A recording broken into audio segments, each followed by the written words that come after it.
সুপ্রিয় শিক্ষার্থীরা, কেমন আছো তোমরা সবাই?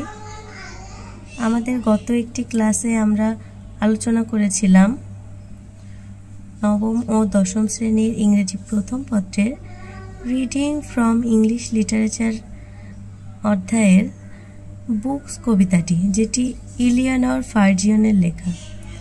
আজকে আমাদের এই ভিডিওতে আমরা দেখাবো জন স্নো ডানকানসনের লেখা টু মাদার্স রিমেম্বার্ড কবিতা, যে কবিতাটার একটা অপূর্ব সুন্দর অর্থ রয়েছে এবং অনেক সুন্দর একটি কবিতা। তাহলে চলো শুরু করা যাক।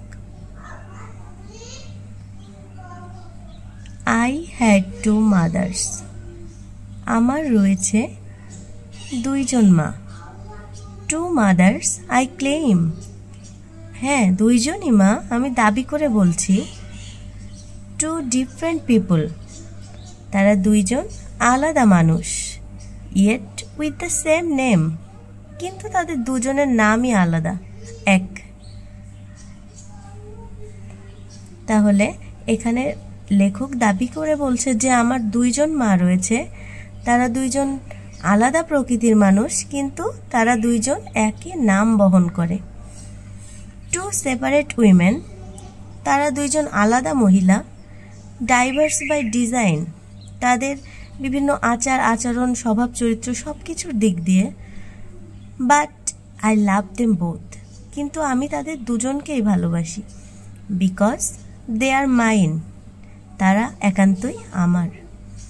The first was the mother who carried me here. প্রথমজন হচ্ছে আমার সেই মা যে আমাকে এই পর্যন্ত নিয়ে এসেছে। গেভ বার্থ, আমাকে জন্ম দিয়েছে। অ্যান্ড নার্চার্ড, এবং লালন পালন করেছে। অ্যান্ড লঞ্চড মাই ক্যারিয়ার, এবং আমাকে সাফল্যের চূড়ায় পৌঁছে দিয়েছে। She was the one whose feature I bear. তিনি এমনই একজন যার বৈশিষ্ট্যগুলো আমি এখনো বহন করছি। Complete with the facial expression I wear, এবং তার মুখভঙ্গিমার সঙ্গে সম্পূর্ণ আমার সঙ্গে মিল রয়েছে।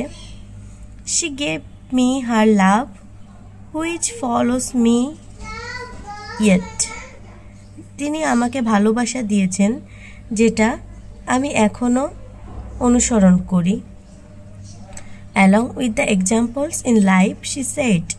এবং তিনি জীবনে চলার পথে আমাকে যা কিছু শিখিয়েছেন, যা কিছু উদাহরণ দিয়েছেন, আমি এখনো সেগুলো অনুসরণ করে চলি। As I got older. যখন আমি বড় হলাম। She somehow younger গ্রিউ। তিনি আস্তে আস্তে কি হয়ে গেলেন? তিনি ছোট হয়ে গেলেন। And we would love as just mother and daughters do. এবং আমরা একসাথে হাসতাম যেমন মা এবং মেয়ে হাসে। বাট দেন, কিন্তু হঠাৎ, কেম দ্য টাইম, সেই সময় চলে আসলো, that her might clouded so, তার মনটা অন্ধকারাচ্ছন্ন হয়ে গেল। অ্যান্ড আই সেন্সড, এবং আমি বুঝতে পারলাম, that the mother I knew would soon go, আমি যে মাকে চিনতাম সেই মা দিন দিন হারিয়ে যাচ্ছে। So quickly she changed and turn into the others. খুব দ্রুতই সে পরিবর্তন হচ্ছে এবং অন্য আরেকটা মানবে রূপান্তর হচ্ছে। A stranger who dressed in the clothes of my mother. একজন অন্য মানুষ, একজন আগন্তুক যে আমার মায়ের পোশাক পরিধান করে আমার সামনে বেড়াচ্ছে। ও শি লুক দ্য সেম, কিন্তু সে দেখতে একই রকম আছে, অ্যাটলিস্ট অ্যাট আর্মস লেন্থ। তার কোনো দিক দিয়ে কোনো কিছুর আগে থেকে কমতি নাই। But now she was the child, কিন্তু বর্তমানে সে একজন শিশু। And I was her strength, আমি তার শক্তি। We would come full circle, আমরা সম্পূর্ণ করলাম একটা পূর্ণ সার্কেল, পূর্ণ চক্র। উইমেন থ্রি, আমরা এই তিনজন মহিলা। My mother the first, the second and me. আমার প্রথম মা, আমার দ্বিতীয় মা এবং আমি। And if my own children should come to a day, যদি আমার নিজের বাচ্চাদেরও এরকম একটা দিন আসে, when a new mother comes and the old goes away, একটা নতুন মা আসবে এবং পুরনোজন চলে যাবে, I would ask of them nothing that I didn't do. আমি তাদের কোনো কিছুই বলবো না যেটা আমি কখনো করিনি। Love both of your mothers as both have loved you. শুধুমাত্র তোমার দুই মাকেই তোমরা ভালোবেসে যাবে, যেহেতু দুই মাই তোমাকে ভালোবাসে। তাহলে শিক্ষার্থীরা তোমরা এটার বাংলা অর্থসহ কবিতাটা দেখলে। কবিতাটা মূলত মা এবং সন্তানের গভীর বন্ধন এবং জীবনের পরিবর্তন সত্ত্বেও ভালোবাসার অটুটতার কথা প্রতিফলিত হয়েছে। কবিতায় দুইজন মায়ের কথা বলা হয়েছে, একই ব্যক্তি জীবনের ভিন্ন ভিন্ন পর্যায়ে যারা অবস্থান করছে।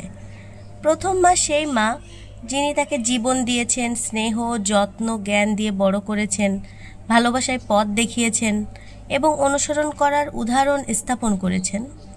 তারা একসাথে হাসে, মূল্যবান স্মৃতি শেয়ার করে যখন কবি বড় হচ্ছিলেন। সময়ের সঙ্গে সঙ্গে মা বয়সের ভারে বদলে গেলেন, তার মনটা ভারাক্রান্ত হয়ে গেল এবং দ্বিতীয় মাতে রূপান্তরিত হয়ে গেলেন, যিনি মেয়ের যত্ন এবং সহায়তার উপর নির্ভর করছিলেন। তখন এমন একটা অবস্থা দাঁড়ালো যখন এই মেয়ের সাহায্য ছাড়া চলতে পারল না। কবি তার মায়ের শক্তি হয়ে উঠলেন এবং তারা তিনজন মহিলা মিলে কি করলেন, তাদের জীবনের চক্রটা সম্পূর্ণ করলেন। কবিতাটি ভালোবাসা, ধৈর্য এবং সম্পর্কর পরিবর্তনের সঙ্গে মানিয়ে নেওয়ার শিক্ষাকে তুলে ধরেছে। এটি আমাদের প্রিয়জনের সাথে জীবনের প্রতিটি পর্যায়ে স্নেহ প্রদান এবং পরিচর্যা গ্রহণের গুরুত্বকে স্মরণ করিয়ে দেয় এবং নিঃস্বার্থ ভালোবাসার সৌন্দর্যকে তুলে ধরেছেন। তাহলে শিক্ষার্থীরা, আশা করব তোমরা কবিতাটির অর্থ এবং মূল ভাবটা বুঝতে পেরেছ। ধন্যবাদ।